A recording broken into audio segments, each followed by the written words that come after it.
కేంద్ర ఎన్నికల సంఘం సుప్రీంకోర్టును ఆశ్రయించింది. దేశవ్యాప్తంగా ఎస్ఐఆర్ను నిర్వహించాలని సుప్రీంకోర్టులో దాఖలైన పిటిషన్కు వ్యతిరేకంగా ఎన్నికల కమిషన్ కౌంటర్ అఫిడవిట్ దాఖలు చేసింది. రాజ్యాంగానికి అనుగుణంగా ఎన్నికల జాబితా సవరణ, ఎన్నికల ప్రక్రియను చేపట్టే ప్రత్యేక అధికారం తమకుందని ఈసీ తెలిపింది.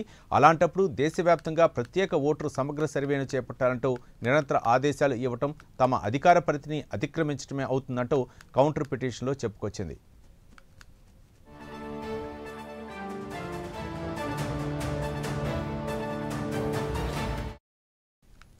ఈ అంశానికి సంబంధించి మరిన్ని వివరాలు మా నేషనల్ బ్యూరో చీఫ్ కళ మరిన్ని వివరాలు అందిస్తారు. కళ, రవి, దాదాపు మనకు ఏదైతే ఎలక్షన్ కమిషన్ కి సంబంధించినటువంటి ఎస్ఐఆర్ అంశాన్ని ప్రధానంగా తీసుకొని అటు బీహార్ కానీ దేశవ్యాప్తంగా ఇదే ప్రధానమైనటువంటి ఎజెండాగా తీసుకుని అటు ప్రతిపక్షం రాహుల్ గాంధీ ప్రతిరోజు కూడా లేవనెత్తుతున్నటువంటి అంశం ఎస్ఐఆర్.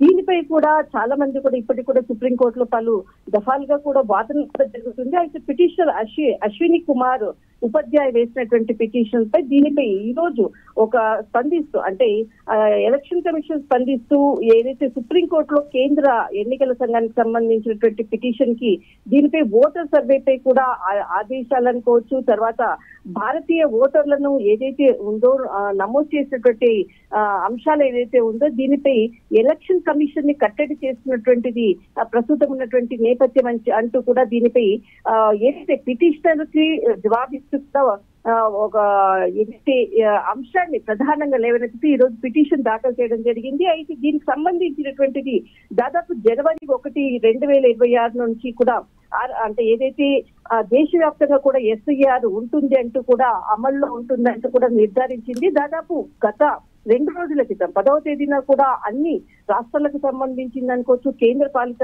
అంశాలకు కేంద్ర పాలిత ప్రాంతాలకు సంబంధించినటువంటి అధికారులతో కూడా కీలకంగా సమావేశాన్ని కూడా నిర్వహించాము. దీనిపై ఏదైతే ఎన్నికల కమిషన్ తీసుకుంటున్నటువంటి ఏదైతే ఆదేశాలు అనుకోవచ్చు ఎస్ఐఆర్ కి తీసుకొని అంటే దేశవ్యాప్తంగా కూడా సమగ్ర ఏదైతే ప్రజలకు సంబంధించినటువంటి రిపోర్ట్ కి సంబంధించినటువంటి అంశాన్ని ప్రధానంగా బీహార్ ఎస్ఐఆర్ ని తీసుకుని చేస్తున్నటువంటి విమర్శలకు మాత్రము ఎలక్షన్ కమిషన్ ని కట్టడి చేస్తున్నారు అంటూ కూడా ప్రధానంగా ఇదే ప్రధాన అంశాలతో కూడా ఈ రోజు మరొక పిటిషన్ దాఖలు చేయడం జరిగింది.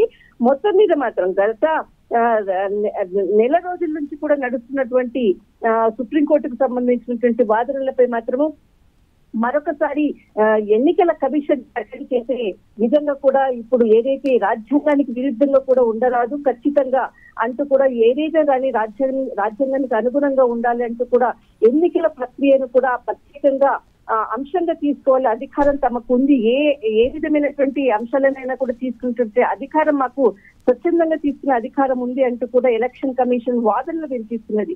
బట్ ఈ రోజు ఏదైతే పిటిషన్ ఉందో ఈ పిటిషన్ కి సంబంధించిన అంశంపై కూడా తమ అధికారాలను కూడా ఏదైతే ప్రస్తుతం ఉన్నటువంటి రాజకీయ పార్టీలు అనుకోవచ్చు అటు రాహుల్ గాంధీ చేస్తున్నటువంటి ప్రధానంగా ఎస్ఐఆర్ కి సంబంధించినటువంటి బీహార్ అంశంపై కూడా మరొకసారి కూడా పిటిషన్ దాఖలు చేయడం జరిగింది. మొత్తం మీద దాదాపు ప్రతిపక్షాల ఎజెండాగా తీసుకొని వాదనలు ఒకవైపు చేస్తుంది, సుప్రీంకోర్టులో తమ హక్కులను కాలరాస్తున్నారు రాజకీయ పార్టీలు అంటూ కూడా ఇప్పుడు ఎలక్షన్ కమిషన్ సంబంధించినటువంటి మరొక పిటిషన్ దాఖలు చేయడం జరిగింది. రవి, రైట్, థ్యాంక్ యూ కళ.